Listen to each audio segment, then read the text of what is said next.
Welcome to Democracy Now!, democracynow.org, The War and Peace Report. I'm Amy Goodman in Denver. Republican leaders in the House of Representatives called off a vote Thursday on a war powers resolution seeking to end President Trump's ability to strike Iran.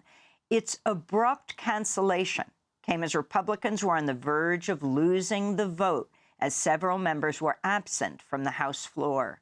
This follows Tuesday's 50-47 vote by the Senate to advance a war powers resolution. Any vote in the House will have to wait until at least June 1st, when Congress returns from its Memorial Day recess. This comes as the U.S. and Iran continue to exchange proposals for a peace agreement through Pakistani mediators. Earlier today, Secretary of State Marco Rubio said indirect negotiations over a deal with Iran had seen, quote, a little bit of movement, and that's good, he said. Russia and China have condemned the Trump administration's indictment of 94-year-old former Cuban President Raul Castro on murder charges. Russia's foreign ministry accused the White House of, quote, unquote, attempts to tighten the sanctions noose and promised to provide active support to Cuba. China's foreign ministry said it always opposes unilateral sanctions that have no basis in international law. It added, quote, the United States should stop brandishing sanctions or judicial proceedings at Cuba and stop resorting to the threat of force at every turn, unquote. On Thursday, President Trump said it was likely he would order military strikes on Cuba. Other presidents have looked at this for 50, 60 years doing something, and it looks like I'll be the one that does it, so would be happy to do it. Lebanon's national news agency reports an Israeli strike in southern Lebanon's Tyre district has killed 6 people, including 2 paramedics and a Syrian child. The medics were reportedly killed in a double-tap strike after an initial strike on a motorcycle. The latest violence came despite a U.S. brokered ceasefire that Israel's violated on a near-daily basis. Lebanon's health ministry reports Israeli attacks have killed nearly 3,100 people. Meanwhile, Lebanon's finance minister told Reuters the war could shrink the economy by at least 7% this year. Israel's deported more than 400 activists it abducted from a Gaza-bound humanitarian aid flotilla in international waters. On Thursday, members of the global Samud flotilla were flown from southern Israel to Istanbul, Turkey, aboard 3 chartered flights. They arrived with stories of physical and psychological abuse at the hands of their Israeli captors. This is U.S. activist Alex Colston. In one of the prison boats, 35 people suffered fractures to their ribs. People said there was at least 12 sexual assaults that took place. People were tased. Me personally, I was kept in cuffs where I can't feel my hands anymore. I was kicked in the ribs multiple times. The release of the Gaza flotilla members comes amidst global condemnation of Israeli National Security Minister Itamar Ben-Gvir, who published video of himself taunting dozens of handcuffed activists. In Greenland, hundreds of protesters gathered at the opening of a new U.S. consulate building in the capital, Nuuk, on Thursday to denounce President Trump's threats to annex the island. The protests came after Trump's special envoy to Greenland, Republican Governor Jeff Landry of Louisiana, made his first trip to the semi-autonomous Danish territory. Landry reportedly spoke on Saturday with President Trump, who told him to, quote, go there and make a bunch of friends, unquote. This is Nuuk resident Aron Bang Isaacson. It's just a really unpleasant reminder of people as commodities or as a product, as something that can be bought and sold. It's very unpleasant to witness, and I think this ruthless rhetoric, where military actions are not taken off the table, is completely wild and ruthless towards the people who live here. Senate Republicans abruptly left Washington, D.C. Thursday for the Memorial Day recess without casting a vote for a $72 billion budget reconciliation bill to fund ICE and Border Patrol for 3 years. That's on top of the $170 billion provided to those agencies by Congress last year. This comes as President Trump faces a growing revolt among Republicans over his plans to use public funds to build a $1 billion ballroom at the White House, and the Justice Department's creation of a nearly $1.8 billion slush fund to compensate MAGA allies prosecuted by the Justice Department. Already, several prominent January 6 rioters have said publicly they'll seek a share of the fund, as have disgraced politicians George Santos and Rod Blagojevich.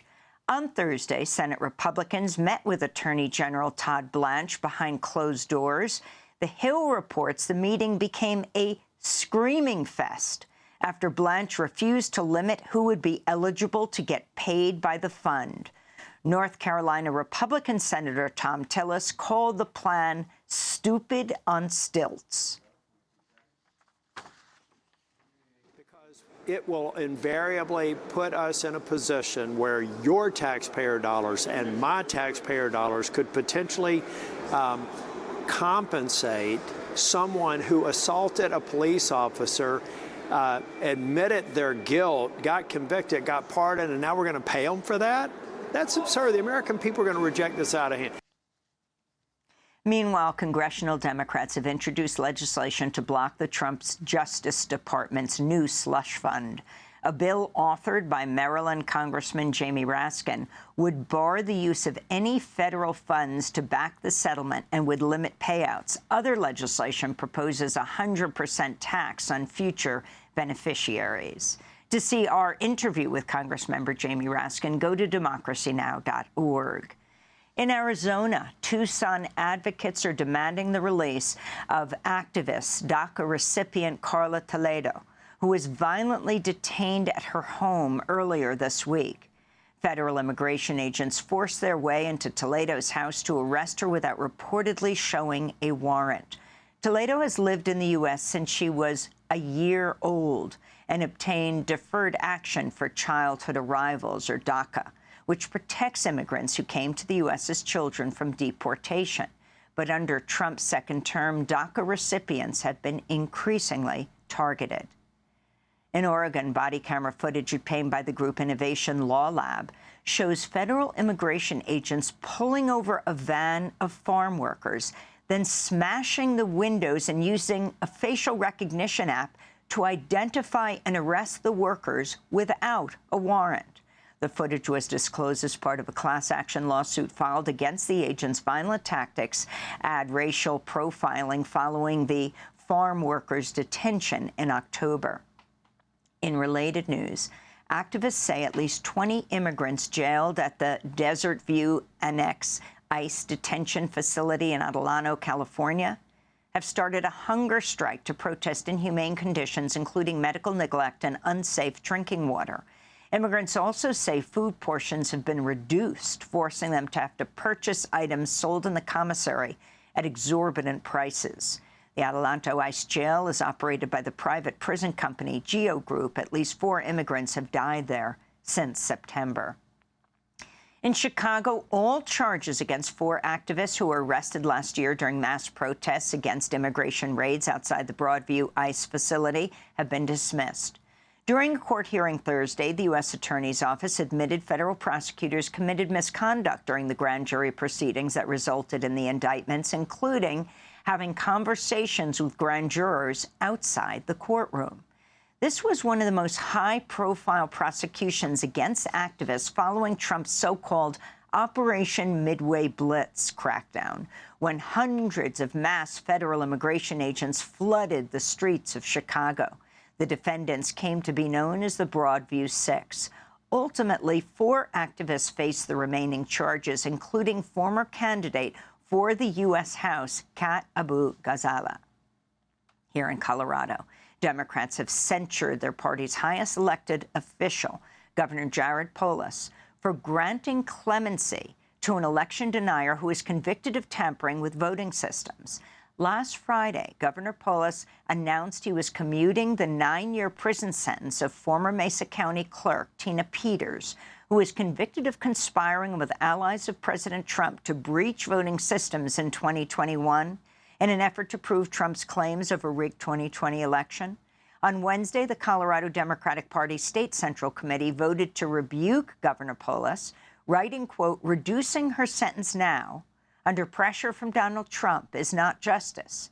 It sends a message to future bad actors that election tampering has consequences unless you're friends with the president.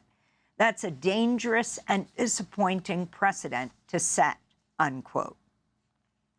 The Democratic National Committee has released a post-election autopsy criticizing the failed 2024 presidential campaign. The release of the long-awaited 192-page document follows a months-long pressure campaign by party activists who protested DNC Chair Ken Martin's decision to keep the report secret. Martin had said he hoped to prevent a distraction ahead of the midterm elections. On Thursday, critics slammed the report as woefully incomplete and unsubstantiated, makes no mention of President Biden's decision to seek re-election, nor how Kamala Harris became the Democratic nominee without having to compete in primaries. It also makes no reference to the Biden administration's support for Israel.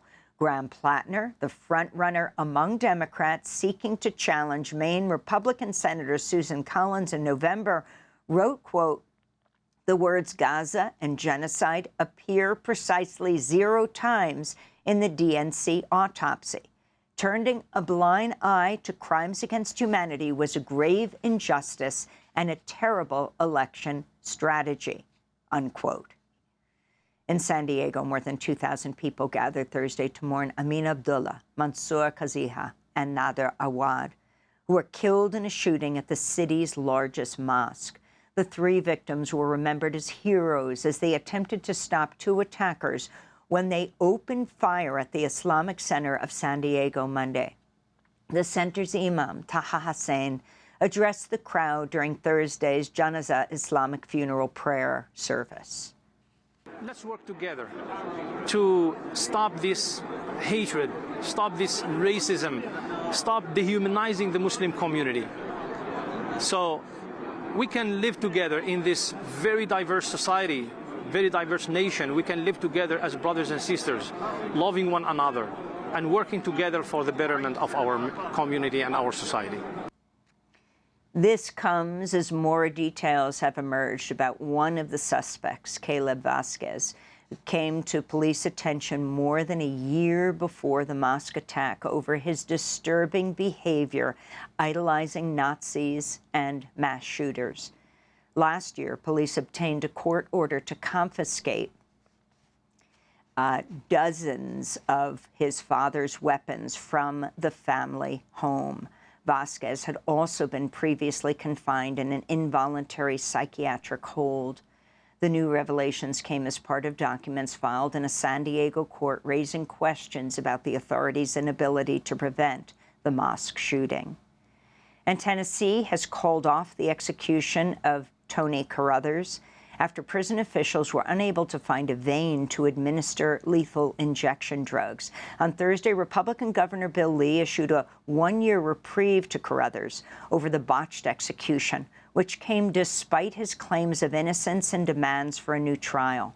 Laura Porter, the executive director of the U.S. campaign to end the death penalty, told the New York Times, quote, "Tennessee has effectively made the case against the death penalty," unquote. And those are some of the headlines. This is Democracy Now!, democracynow.org, the War and Peace Report.